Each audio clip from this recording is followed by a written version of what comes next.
right. Good evening, everybody. We are calling to order a meeting of the Human Affairs Committee on August 19th, 2024 at 7 p.m. in the Aldermanic Chamber. I guess I'm going to read the rest of this. And duly noticed in 2 places, including the city's website in accordance with the requirements of RSA 91A 2, Roman numeral 2. I feel like we just added that for some specific reason, so I will now be reading that. Let's start the meeting by taking a roll call attendance. Alderman Thomas Lopez, Chair. I am here. Alderwoman at Large Shoshana Kelly, Vice Chair. Alderman Kelly has informed me she will be absent. She is on vacation. Alderwoman at Large Gloria Timmons. Here. Alderman Tim Senate is here, and Alderman Chris Thibodeau. Here.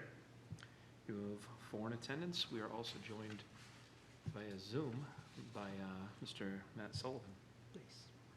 Presumably to do a presentation. Members of the public wishing to make comment. I see some in the audience. Anyone wishing to make public comment, you give your name and your address, and then you have 3 minutes.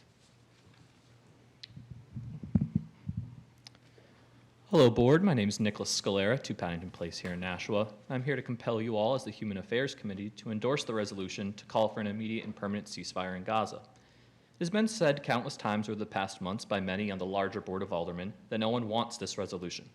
Outside of the fact that we as a group have been coming and demanding it for months, the idea that this resolution is not based in public sentiment is laughable at best and deeply cynical at worst. According to a poll done by Data for Progress in April, 83% of registered Democrats, 65% of independents, and 56% of Republicans support a ceasefire. That averages out to 70% of all Americans support a resolution such as the one on the table today. But what is more, I do not believe that hiding behind the fact that there are people who may not agree with this resolution is a good enough reason to not support it. In 1966, according to Pew Research polling, 63% of Americans had a negative view of Reverend Dr. Martin Luther King Jr. I doubt any of you here today would have openly said in 1966 that you were against the dissolution of the Jim Crow apartheid in the South simply because a majority of Americans held racial prejudices against a black American. There's always going to be reactionary and anti-progress forces in politics and society. The issue is not to be held hostage by those forces and to actively work against them. I know my generation has always been asked the question in social studies or history classes, what would you have done during blank? And now it is time to ask that question of yourselves. What would you have done during Jim Crow? What would you have done during the South African apartheid? What would you have done during any number of world-shattering tragedies? The genocide in Gaza is the world's most up-to-date version of this question. I recognize, as I know Alderwoman Timmons recognizes through her admirable work with both the NAACP and Black Lives Matter chapters in our city and in state, that silence is indeed violence. By not moving in favor of this legislation, you are letting the families of Arab descent, and specifically the families of Palestinian descent in our city, that you'd rather be silent than speak up against their oppression at the behest of our tax dollars. No one here is asking Nashua to rise up against the state of Israel. That would be ludicrous. What we are asking that we, as a city, stand together in solidarity with the families in our city who have seen their homeland and family members erased from existence, just as we have for the Ukrainian and Kurdish families in Nashua. If you don't rise in support of this resolution, then I suppose we have our answer. We have our answer to the question of what would you be doing during blank. If the answer is nothing, that is shameful.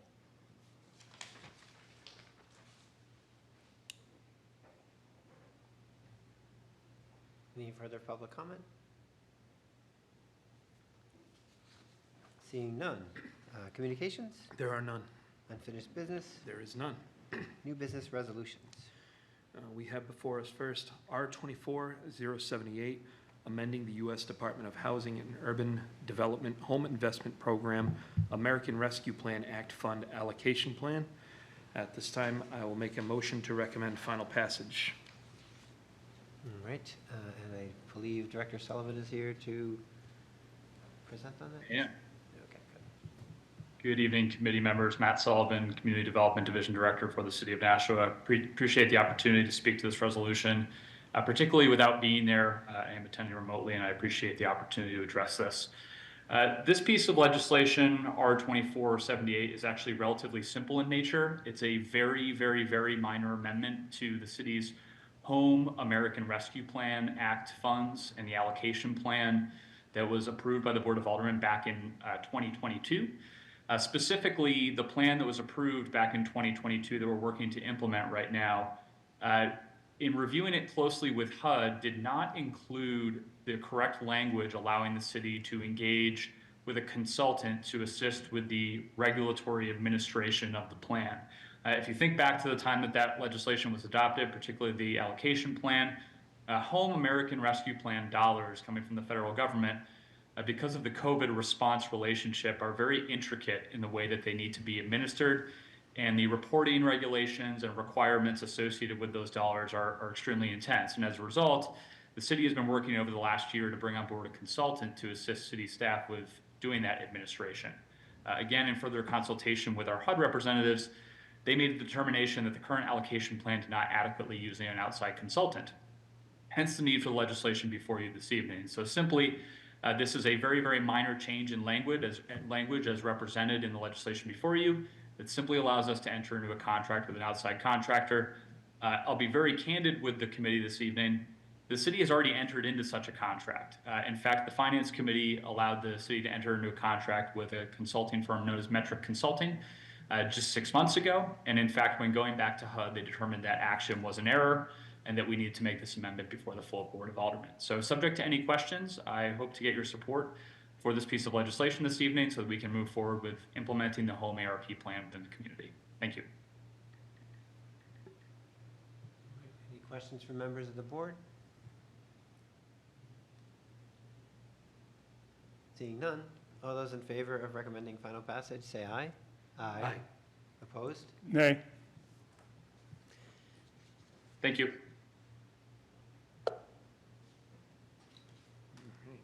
All right, next up.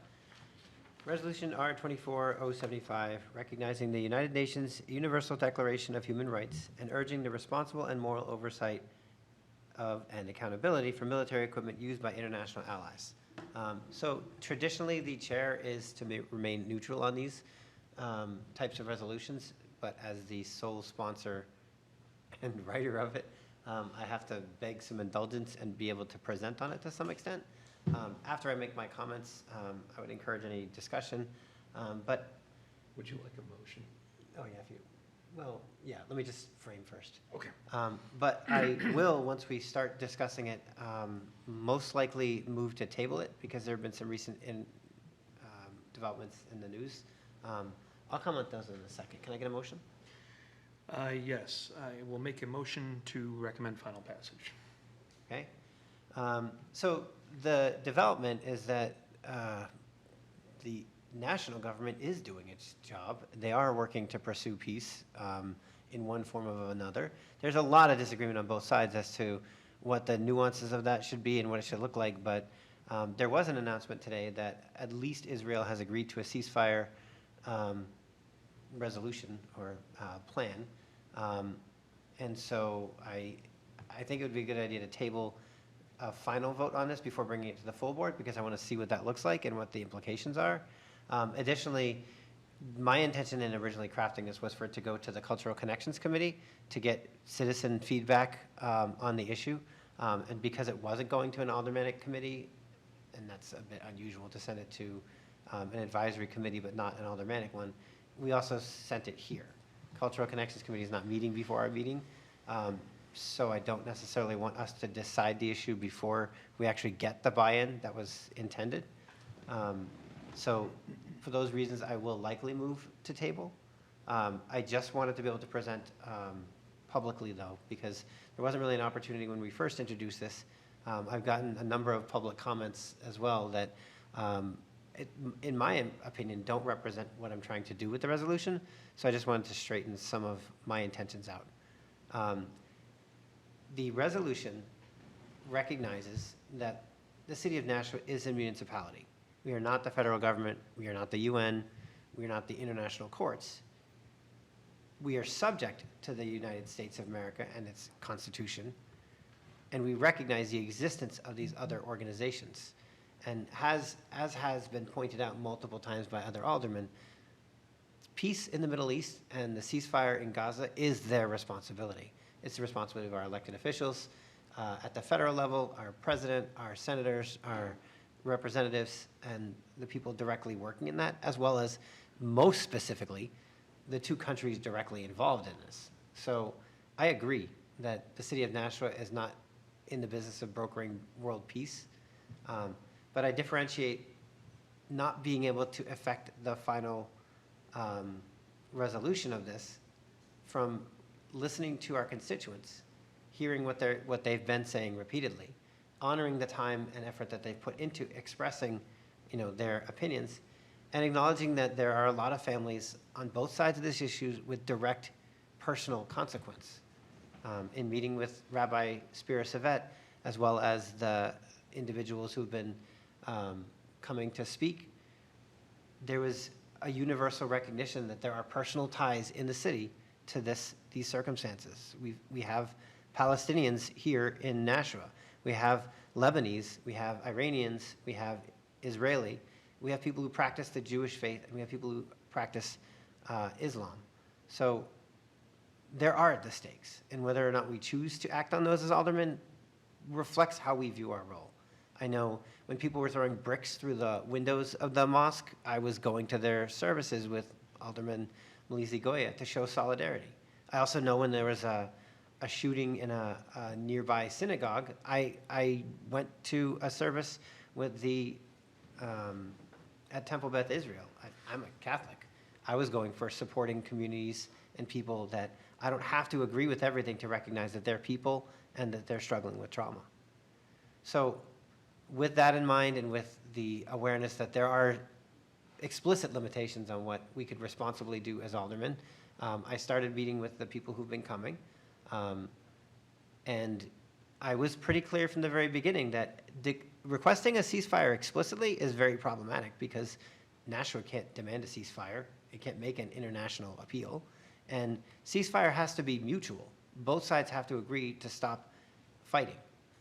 It would be great if we could demand that or put it in a resolution. I don't know that we can do that. All we can do is say that we look for peace. Peace, because I think even that word was misheard in our last meeting.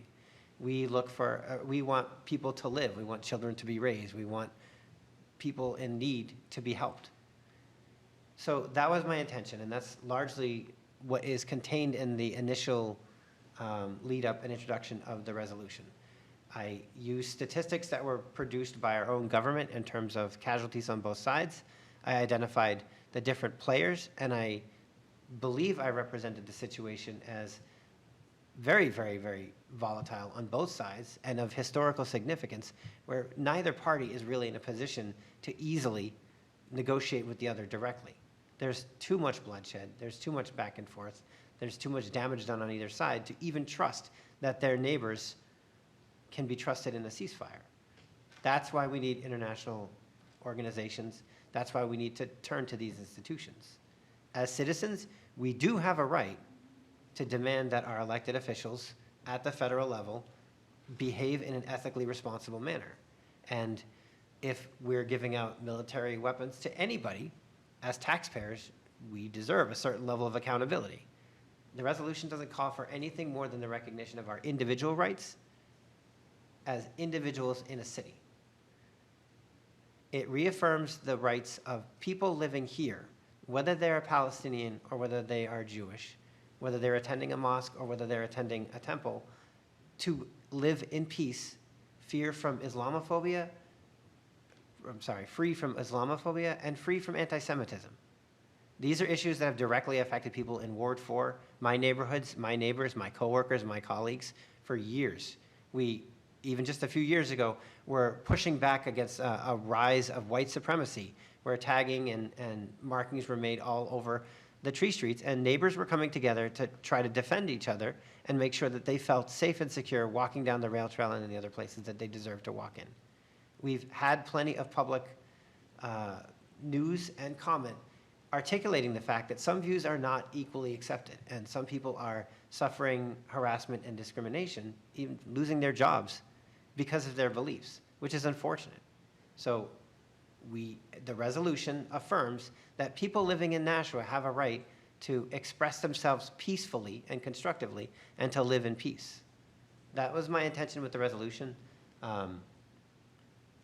Only to reaffirm our roles as individuals and the rights we have as taxpayers, our role as a municipality, as representing and listening to our constituents and ensuring a peaceful place to live. And then our role collectively as an international body or a national body as the role may be. So that was my intention behind it. I think there has been a lot of tension around the issue. I think it's a very difficult one to navigate. And I think that people coming to public comment to comment is a good thing, whether I like what they're saying or not, whether I agree with what they're saying or not. And so I'm going to honor it. And then finally, I'd like to point out that a substantial part of the language that's included in the resolution was crafted from recommendations that Rabbi Spira Savet made. He has made his opinion clear. He sent a communication to this body, which I would like to accept and place on file at a later point as a communication. But I don't think as a spiritual faith leader, he can take a neutral role in this. He was very clear on that role, on that fact. But I think the concept that people should be able to live in peace and that Nashvans should be able to live in peace and that we deplore the unnecessary loss of life is a universal one, whether or not we can accept it in this resolution or not. So I've said my explanation. I would like other members of the committee to weigh in if they would like. A table is a non-debatable motion, which is why I'm not making the motion at this point. Aye. Alderman Timmons? Yes, thank you, Chairman Lopez. I was thinking about what the last speaker was speaking about, Martin Luther King and the Civil Rights Act of 1964. It's not the same. One, slavery was abolished in 1865. It is in this country. It's a blemish in this country, not the rest of the world. And ceasefire, I believe in ceasefire, but it's so many countries involved, we don't have all the military intelligence to make a conscious decision. So I can't make a conscious decision one way or the other because I don't have all the facts. But I lived through the Civil Rights Act of 1964. I lived through the Jim Crow laws, and it started in the 18th century on to the 19th century. We're in the 21st century, we're still dealing with that. It never went away. That's why Black Lives Matter was a really important fact at the time, because it happened in this country among people of color. And you cannot equate what's happening over in Gaza, the same thing that you can equate in this country, because we're living in this country. And those things are happening in the United States of America. And and to compare what Martin Luther King did back in 1964 and then got killed as a result in 1968 is not the same, because it didn't affect the rest of the country. It affected everybody in this country, or people of color in this country, not everybody. But people of color, especially African Americans, was directly affected by it in this country. They see it, they live it, and they know exactly what happened during the time. I did, because I remember every single thing. So I cannot say what's happening, even though I see those things in that country, it still does not affect me the way Martin Luther King death affected me in this country. I can't do anything about what's happening over in that country because that's a United States thing, that's a global thing, but what happened in this country, I can have some effect on it. It's very emotional to me when you start comparing Martin Luther King to what's happening in Gaza. It's just not the same thing. I didn't see any other countries over in the United States helping us during the Civil Rights Movement. It's just simply not the same thing. So Martin Luther King was fighting against the injustice in this country, and we still fighting the injustice in this country. So we fighting the injustice in this country, which is just as bad as, in my opinion, what's happening in Gaza and the Middle East. We can't help we cannot help in this chamber what happened worldwide in the Middle East, but we can help what happened here in this country, in this city, in this town. And whether we do away with the Jim Crow laws, whether we deal with the Proud Boys, which I was affected by that too. I didn't see anybody from those other countries coming over here while I was sitting on the Board of Education saying, you know, it's not right for these Proud Boys to show up at this school board meeting to intimidate people. It's just simply not the same thing. So Martin Luther King was fighting for the injustice in this country. Johnson passed the Civil Rights Act in 1964, which it was thousands and thousands of people in this country was happy and applaud that. We're not going back, because it looked like we're going back to 1964. It's not going to happen on my watch. Just want you to know. It's just not going to happen. So I'm going to do anything humanly possible in this country to stop that from going back. So we're sliding back to 1964, past the Civil Rights Act. You see what's going on right now in this country. So I'm fighting what's going on in this country, then I have to fight with everybody, and I don't have all the facts. I'm a retired military person, and I was fighting for our country in other countries. I knew what was happening because I was part of it. It's military intelligence that I'm not aware of what's going on here. We got to have the facts. I cannot support something I don't have all the facts in. I was in military intelligence, and you just can't just support something unless you have all the facts. In this country, I had all the facts because I lived it. I smelled it, I ate it. I was from redlining to Jim Crow to all. I'm 72 years old. I know what happened here. Nobody have to tell me because I lived it, seen it, smelled it, affected by it.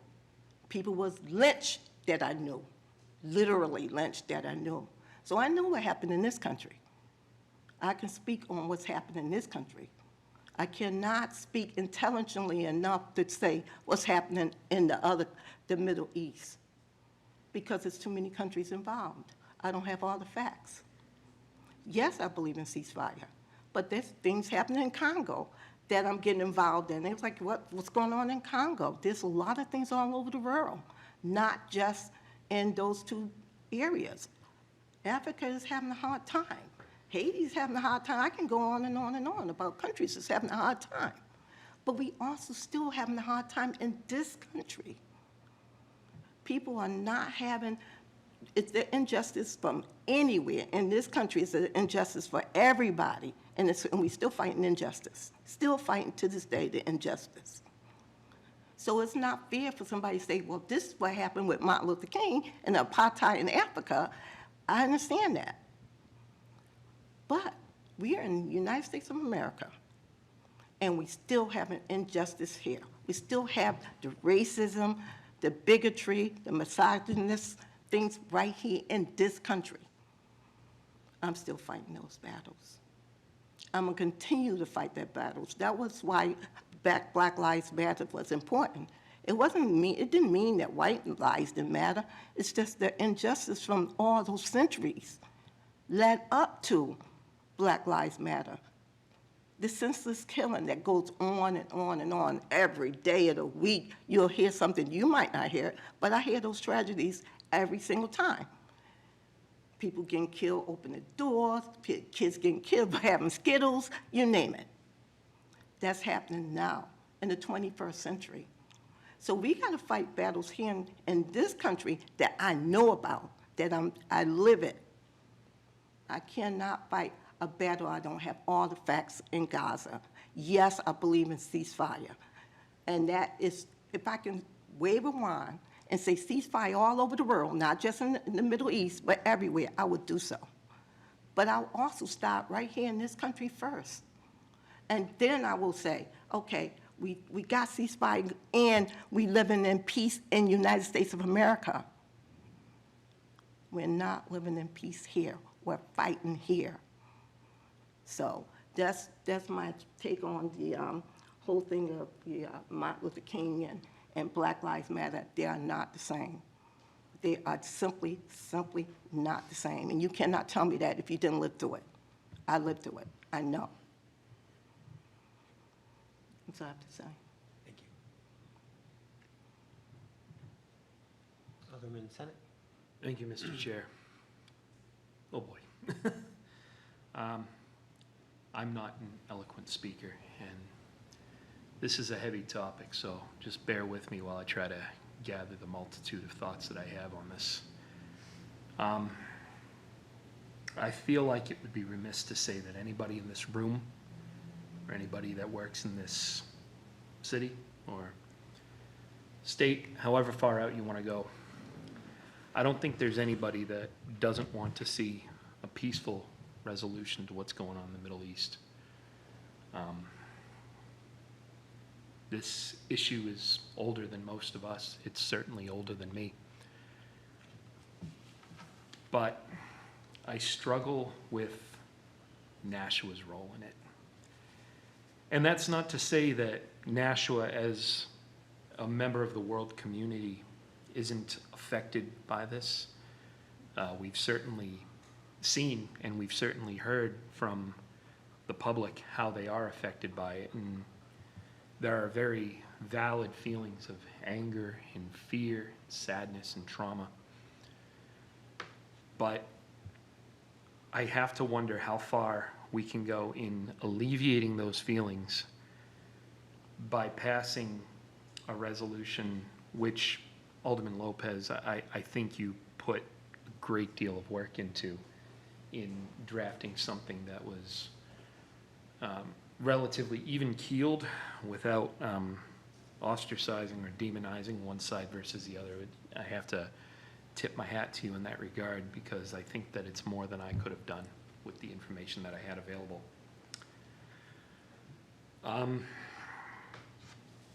I worry that by attempting to make a little dent in this issue here from this chamber with a resolution, we sort of open up the door or tumble down the slippery slope, as Alderwoman Timmons alluded to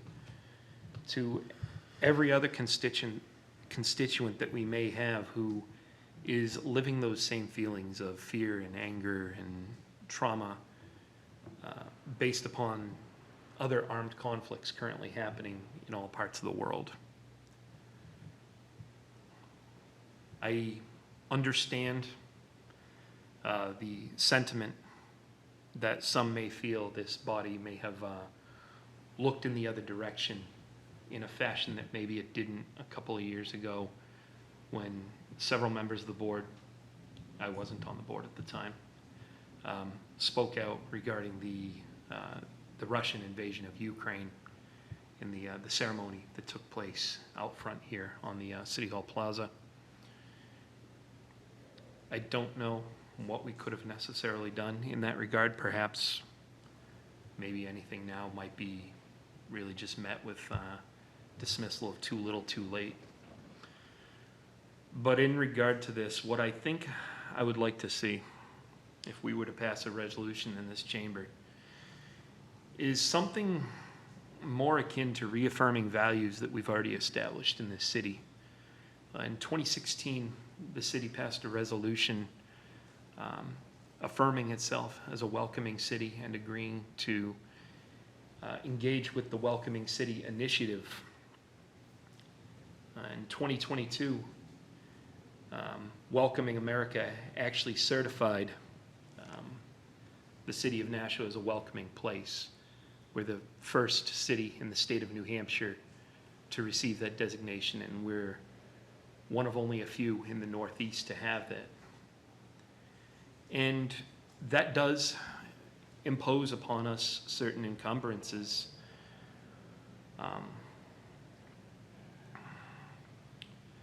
I do feel that our designation as a certified welcoming place makes it incumbent upon us to engage in continued practices that do foster greater unity between immigrants and United States-born residents.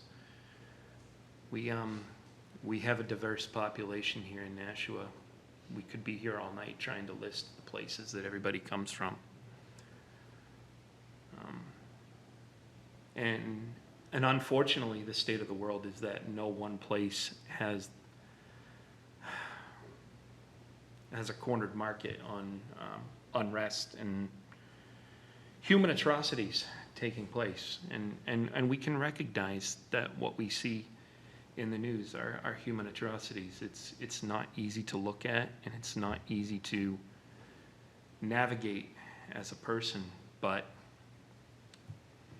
what I would like us to see, what I would like to see us do is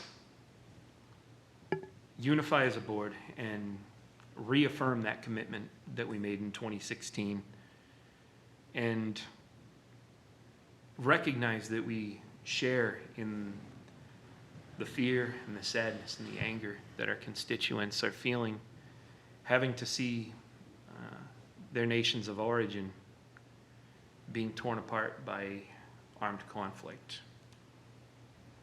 I don't know what that resolution would look like. I'd be happy to help put something together, but right now I'm concerned that this could get away from us, and it could get away from us very quickly. And that's all I have to say on the matter at this time. I thought you said you weren't going to be eloquent. I don't think that was very eloquent. That was very There eloquent. were a lot of ums and ahs, and Well, I Thank think you outlined very effectively the position that we're all feeling, that we want to do something, but we want to do the right thing. Any action we take could have risks, could blow up in our face, could be escalated to other levels, and that's just a molecular percentage of what's going on overseas right now. Is if you're going to call for a ceasefire, you have to trust that both sides will cease fire. And with all of the injury and harm, I don't think either side can trust the other, and that's why we need intervention. Again, my intention of this resolution was only to reaffirm the roles that we have as citizens, as a city, and as a larger international community. And I think the best parts of the resolution, which talk about Nashua's role as leaders in the past and the way we've been able to shine, and also expressing the solidarity, do come from different perspectives that were contributed. So I did my best with it. I do think that the issue is felt so deeply that even in attempting to persuade, we can stir up the people that we're trying to persuade. And when we start comparing these to other historical parallels, it's a very uncomfortable comparison. So with that being said, I want to offer Alderman Thibodeau, if you have any comments. I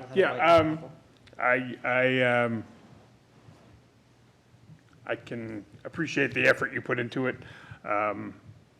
I'm glad that you are tabling it, because I was not going to vote in favor of it. But I do appreciate the effort you put into it, and you listening to the constituents and trying to come up with with this document, so I can appreciate that. That's all I have.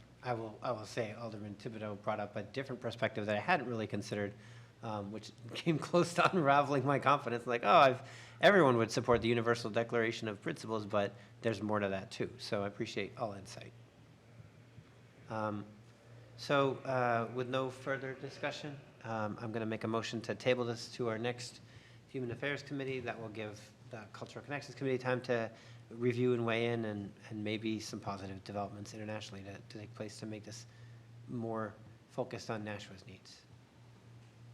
All those in favor of tabling, say aye. Aye. Aye. Opposed? All right, so we'll take this up again at our next Human Affairs Committee meeting. New business ordinances, there are none.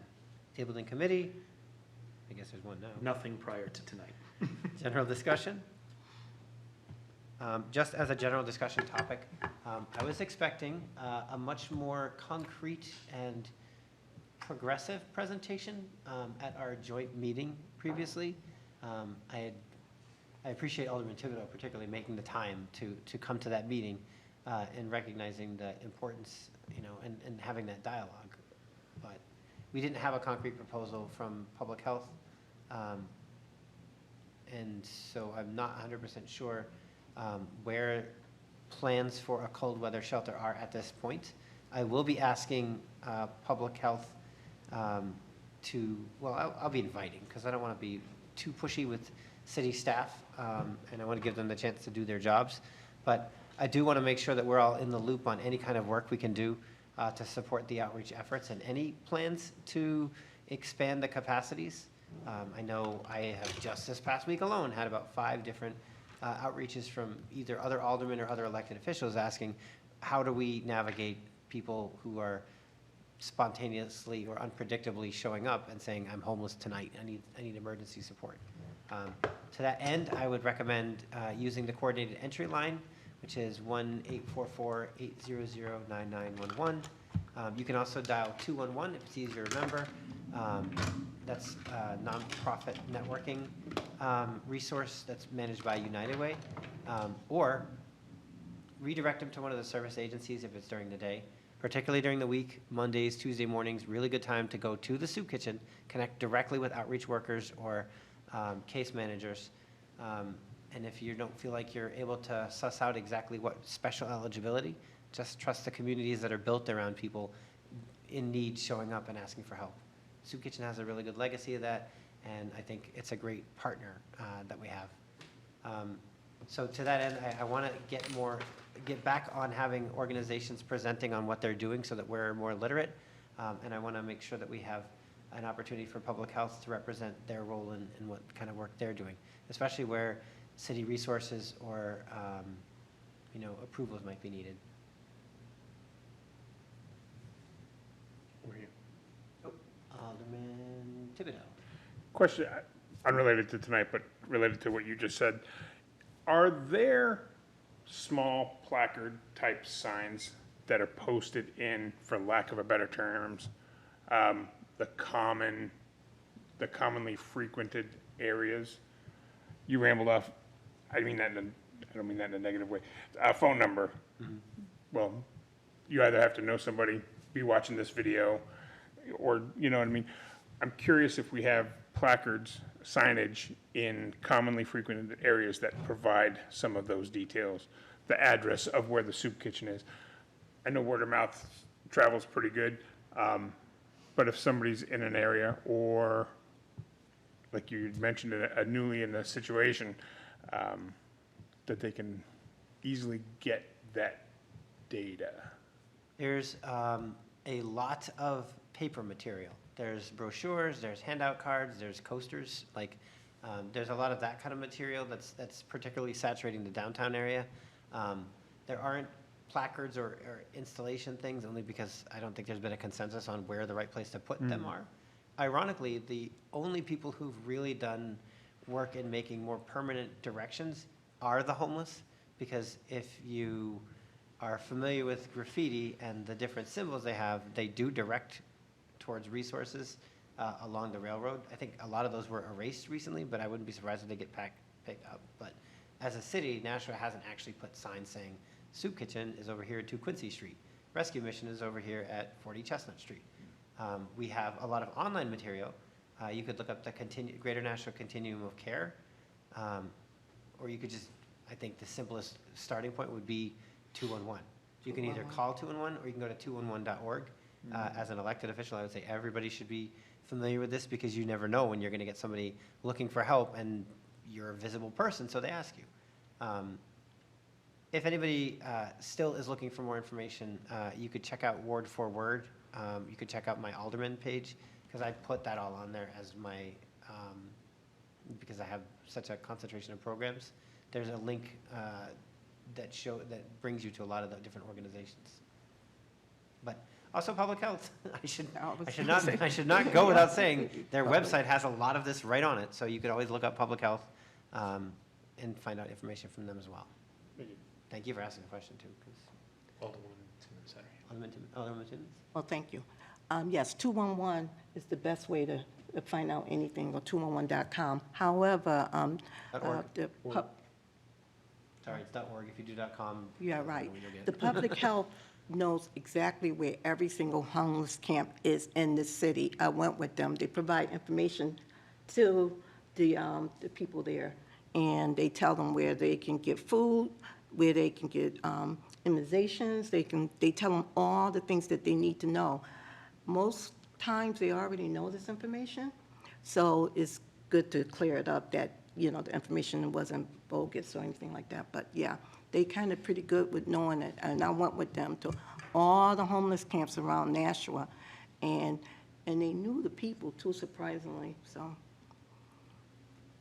To that point, it's also worth commenting, I don't think public health necessarily can acknowledge this necessarily, unless it's like, a major issue that's a public safety issue. But people often ask, why don't they just stay in the shelters? Why don't they just stay in the mission? Why don't they just go in the programs?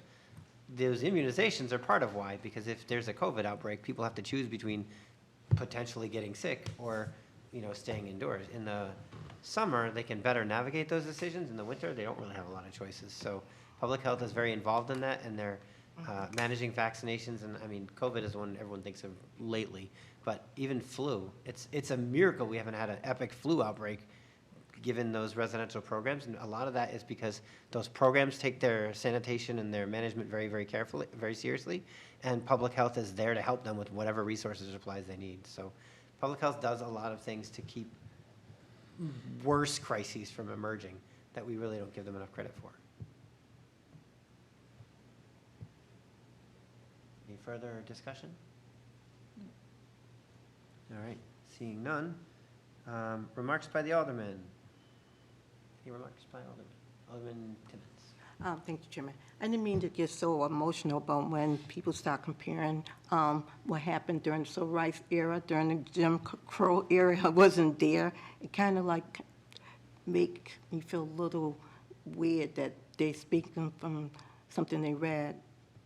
But I do know that the things that's happening in this country, if we don't do what we need to do at the polls this November, we're heading back that way. That's a slippery slope, and I'm telling you, it's not pretty, and all you have to do is read Project 2025. It is a thing, and if you read that, you'll know that we're heading down a slippery slope, and what's happening in other parts of the country may be very well happening. We won't have the protection that we had if we don't get the right people in office. We have to get the right people in office. We have to take those things seriously, and if we don't, we're going to be in worse shape than we are already. And what you think is a worse shape is not really as bad as the 2020 Project 2025.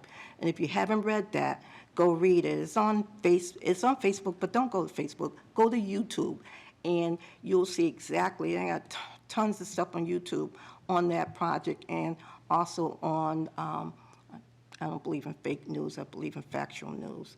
But a lot of that news is on YouTube, and you can watch every single thing. You can, all 900 pages on 2025, and that's my concern, is that we have to make sure that doesn't happen. Okay. It is true, elections have consequences. I wish I could remember the date, but I know there's primaries coming up. There's the November 2nd federal election, so I definitely encourage people to participate in that. If you support a particular candidate, go support him. Put your feet on the ground and start making things happen. And if none of that is satisfying your need, then run. If you don't think you can pull off a senator's spot in your first round, then run for local office. Get involved in city events. Show your leadership, as has been by many people in this room, and make your voice heard. I do definitely think that, in my mind, a leader is somebody who's of good conscience and has a goal that they're dedicated to the helping of others. And if you dedicate yourself to that goal and that cause, then yeah, you're going to react emotionally at times, and I think that's understandable and almost expected if you really dedicate your life to helping others and you dedicate your time. I also think, though, that a lot of people can feel like their personal story or their personal issues are treated very lightly by other people who don't necessarily intend that. I do recall a comment that I made a couple of months ago that we managed to pass a whole bunch of sign ordinances and, paying for a block party mobile thing. I'm not entirely sure what. They're doing a trailer full of party stuff, while people were waiting for their chance for public comment about things that were very, very personal to them and very, very important to them. So it is important to continue listening. Following that, I guess I have a trite announcement. If anybody feels like going out for dinner tomorrow night at Uno's, we're doing a dough raiser for the Honduras outreach team and some of the Involved Impact programs. So if anybody wants to support a good cause or learn a little bit more about it, it's a nonprofit. It's all volunteer driven. And all you have to do to get in is buy a pizza. One more. Just one more comment. What's that? One more comment. Yes. Thank you. National Goes Back to School is on August the 24th. That's this Thursday? Saturday. Yeah. 22nd. And- Yeah, to the public. 22nd, is this Thursday? No, this Friday, go back, wait a minute. I've got it on Friday, Saturday. I'm This all right. Thursday, right before our joint special school building committee. Yeah, okay. Sorry, no, wait a minute. Yeah, we're all in the same loop. We're definitely all going to be going to that and then the joint special school building committee. Are you thinking of the soup kitchen's backpack drive? No, I'm talking about, Nashua goes back to school from 2 o'clock, start at 2 o'clock. So The is that big on library event? Thursday? or That's is that on- Thursday, it's coming right up. I got so many things down that day. I'm not even ready to admit the summer's over. Huh? I'm not even ready to admit the summer's over. Okay. But yeah, Thursday, I got a lot of stuff that day. And I don't have that. I have that on Saturday. No, it'll be Thursday, join us there. Okay. The soup kitchen does have another backpack drive as well, but you have to go to the soup kitchen in order to sign up for that, because that's for that population particularly. Mr. Chair, Alderman Senate, thank you. just going to bolster your previous comments by indicating that the primary election is held on Tuesday, September 10th, Yeah. and polls will be open from 6 a.m. until 8 p.m. Go vote, make the folks who are spending their day there, make it worth their while. Those are your neighbors and your friends, and they will be spending a long, long day there. My experience as a poll worker tells me that state primaries are the longest and the worst.